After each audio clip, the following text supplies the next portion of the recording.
you're watching this, it's because you want to jump higher. You can literally do the exact sets and reps shown in this video, and it'll be a pretty good workout to go get your bounce up. Just make sure you're jumping at least once a week. Started the workout with some knee extension isometrics. I love putting the barbell in a front rack position and just sitting down in that half squat. It's a lot of loading. It's pretty freaking hard. Isometrics, you need to be at about 70% of your max load. You know you're at that 70% range when you feel really big burn by the end of the set and you feel like you could only hold it for like 15 more seconds. And that front rack position does it perfectly for me. The second thing that I do after every workout after every ISO is my jump dynamic flexibility circuit and then a barbell warm up. So again, a warm up is just to decrease the risk of injury and improve your muscle's ability to generate force.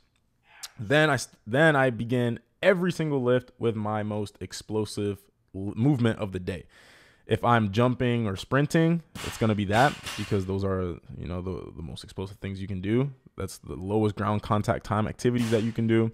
And you want to do those things first because your ability to generate force very quickly fatigues very quickly. So you want to do that when you're fresh and you can exert maximum intent. In my case, wasn't doing any plyos today, so I start the workout with my power cleans. My power cleans have been feeling really good. This is a max strength cycle that I'm in. I'm actually in week 1 of my max strength cycle. And the goal is just to hammer away at that power clean. Since it is a max strength focus, I'm working at 85+% of my max. Today really humbled me. Last lift, which was 2 days ago, I worked up to 275 pounds for 2 sets of 2 for my top sets. Here I was supposed to work up to the same weight, but the weights were moving pretty well. My quad pull that I pulled my quad like 2.5 weeks ago or 2 weeks ago felt the best it's felt, where I wasn't scared of really pushing on the clean. So I wanted to try to go for something big. And this is kind of an issue that I always run into when I do these types of cycles, because I love training with low reps, but they're always so freaking tempting to max out and to push the limits of what I can do. And that's something that's part of my nature, and I honestly feel like it's part of the reason I've reached the levels of success in terms of dunking and training that I've reached.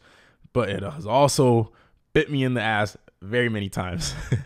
But in my head, there was a little voice in the back of my head after I did this lift. So this is my second to last working set.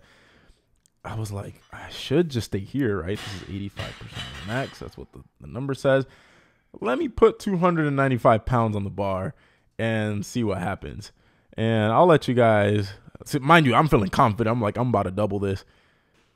No way. That barely even counted as a clean. Mind you, my power clean is 320 pounds, and I just barely got 295. And yeah, I was a little embarrassed for myself. But I'm never very worried about my power clean numbers being down, and you shouldn't either. And I'm going to explain why. Power cleans is a display of power, of explosive strength. How quickly can you generate force in a given amount of time? And that is a very sensitive metric. What does that mean? It means that it fatigues very quickly. So you could max your power clean. You could hit an all-time max PR on your power clean, and then 2 days later, it might have dropped off by 10% or even 20% if you did a lot of things that were fatiguing. Versus a squat, you could hit within 95% of your max. You could hit within 95% of your max, to be honest, on almost any given day if you've been training hard. Power cleans are not like that. What we usually see is that our athlete's ability to power clean heavy, it tends to go down over the course of a training cycle. And it has like a 1-to-1 correlation with your vertical. So if you see your vertical dropping off, usually your power clean is dropping off, and vice versa. And it's honestly a lesson in how specific power cleans are to jumping higher. We've looked at the TPV, that's time to peak velocity. So how long it takes you to go from 0 velocity to the fastest measure of velocity in a movement. So let's say when you're power cleaning, to go from 0 to, I'm just pulling this number out of my ass, but let's say 2 meters per second, it takes 0.3 seconds. What we've seen is that the time to peak velocity on the second pull in a power clean, so that's when your knees are extended and then you get that double knee bend and then you jump, is the exact same as the ground contact time in a 2-foot jump. So they have very, very, very high levels of specificity. And it makes sense that they drop off. We see the same thing with plyos, right? When we have our 1-footers do a lot of plyometrics, we see that their 1 foot goes down a lot, because when you're looking at specificity, if you don't know what the law of specificity is, certain exercises have specific adaptations.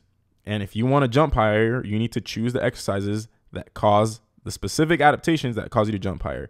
And generally, you want to look at ground contact time, what muscles are used in the jump and the exercise. But not only are the adaptations specific, the effects on fatigue are specific. So the more specific your training is, yeah, it's going to make you jump higher, but it's also going to fatigue you even more until you deload, of course. But when it comes to super, super, super high specificity, it could even take a long time. Like we've seen the effects of fatigue last for months for some athletes if you've been training really hard. So for me right now, I don't think it's because of doing a lot of power cleaning. I think it's just detrained, and that's why my power clean is down. So what I usually see happen is, if I haven't been pulling heavy from the floor and doing a lot of cleans, is my power clean goes up for like the first couple of weeks, and then fatigue kicks in and it drops and my vertical drops. And this is usually by the end of week 3, and then we deload and we just restart that process all over again. Next thing I did were the belt squats. I messed around with 2 different joint angles in the belt squat. Obviously right here is showing the accessory work, but if you go back to the video, my last set, I focused on leaning back and going deeper versus kind of staying centered over my center of mass, not able to get as much range of motion. And I don't know. I asked John which one does he thinks it's more specific, but it's going to be something I'm going to play around with more. But those felt really good. My back feels amazing. If you watch my lift video from 2 days ago, you know that I had flared up my back, but it's feeling amazing now. And it just shows, man, motion is lotion. Motion, moving and exercising is the best thing that you can do for literally any injury.